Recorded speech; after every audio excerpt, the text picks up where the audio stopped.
it, student. You go for a job interview, you don't get the job. But somebody who just had a pass degree come in and get that job. Life is fair. But have you done some introspection before you went for the interview? The person who got the job probably has. Remember that you never have a second chance to make a first impression. You might be bright and full of zeal, willing to learn, but if the physical picture that you portray doesn't cut it, then you're dead in the water. Tell me, do you ever stop to assess yourself?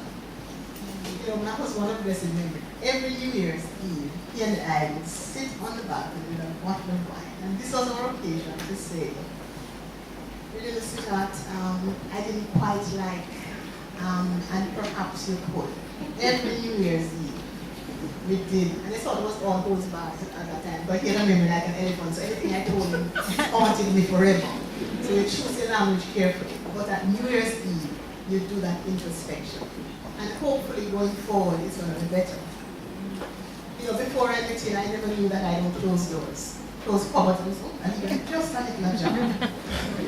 And it would drive him around the bed. That's what he told me 1 year ago. And I'd say, duh, what you're there for? You don't need to put it in. Once I made the effort after that. Till I notice when drawers are open now, you know.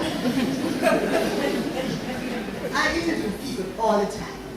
And you know, you ask, what are your strengths? Of course, you all have this interviewing thing down pat. So what you know, all that their strengths are. You come to, what are your weaknesses? And let's say, they either turn on a strength as a weakness.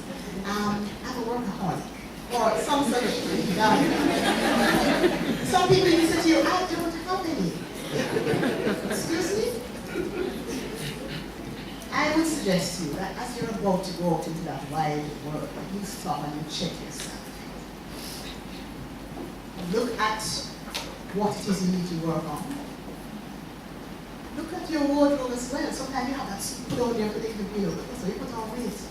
So the morning when you go for the interview, you tight up and you understand it can't meet everything. Are you tattooed and pierced? Are you looking for a job in the corporate world? So you can't untattoo, but you have to cover. I ended up with 2 persons this year, last year. 2 members of staff who, you know, people start drop words, they're wearing tongue rings. So they say, oh, the policy never covered it. Now, how much I can know that they're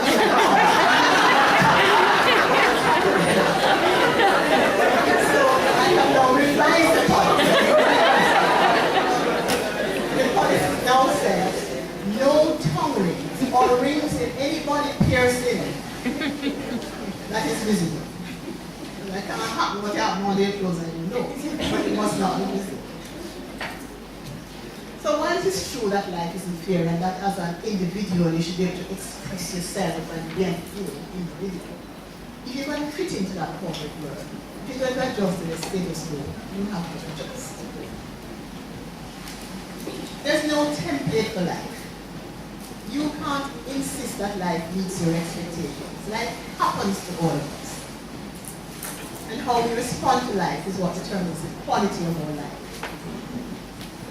The important thing is what or who you become in the process of life. So despite your best intentions and plans, life happens.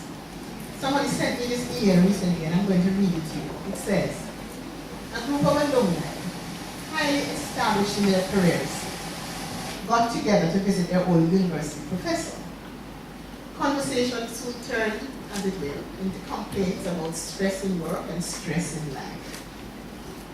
Offering his guests coffee, the professor went into the kitchen and returned with a large pot of coffee and an assortment of cups: porcelain, plastic, glass, crystal, some plain looking, some expensive, some exquisite, and told them to help themselves to the coffee. When all the students had a cup of coffee in hand, the professor said, if you noticed, all the nice looking expensive cups have been taken out, leaving the plain and the cheap ones. And while it is normal for you to only want the best for yourselves, that is the source of your problems and your stress. Be assured that the cup itself adds no quality to the coffee. In most cases, it is just more expensive, and in some cases, it even hides what we drink. What all of us really wanted was the coffee, not the cup. but you consciously went for the best cups. And then you began eyeing each other's cups in the competition. Now consider this. Life is a coffee. The jobs, the money, and the position in society are the cups. They are just tools to hold and contain life. And the type of cup that we have does not define nor change the quality of the life we live. Sometimes by concentrating only on the cup, we fail to enjoy the coffee. So savor the coffee, not the cups. The happiest persons don't have the best of everything. They just make the best of everything. I remember many years ago when I used to wear my hair differently. I used to drive on this one sunny. So I went to the hairdresser one weekend morning and my manicurist wasn't there. So she came in after I was there, as the only person there. So she come in and look at me. She go back out and she on the car. And she come in and said, "Da da da da." And you could just see yourself, you was a cartoon, they say, I'm handicapped drinking. And just went. She has been so caught up with the trappings of the materialism of society. She had not learned to save the coffee and not the coffee. And the third thing I want to leave with you, dream. Like young Lord said, dream you can fly, perhaps, but dream. You have talents and greatness. You are among the top 2% of the society. You're privileged, you're gifted. So aim for the skies. Dream more while you're awake. Envision what you can become and think big. Each of us have different ways of doing this. Some persons make a list and they say, by the time I'm 25, I must have an MBA. By the time I'm 30, I must be married, and they make the list on the TikTok. Other people can actually see it.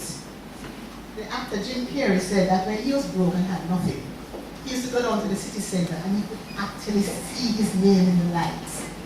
And he wrote himself a check for $5 million and he put it in his wallet. He dated it 5 years in the future.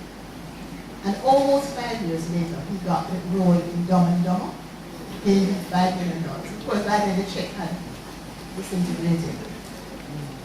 But between writing that check and cashing the real check came a lot of hard work. The key to having that dream become a reality is hard work, it's sweat and tears. The dream is not an end in itself. But without the dream, what is there? So start with the dream.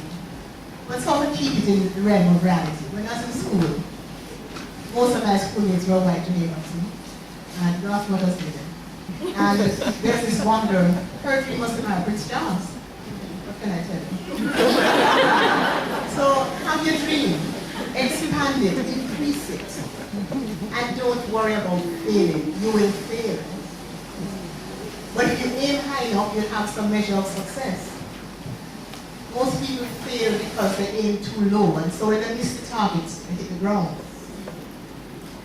If you don't give up, you will succeed.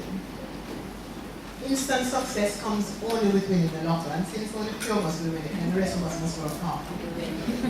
You have to be determined and tenacious. If you're going to be successful, you must outthink and outwork the competition. There's a memory gem we learned when I was a child in school. I don't think you learned memory gems, so I'm again showing my age.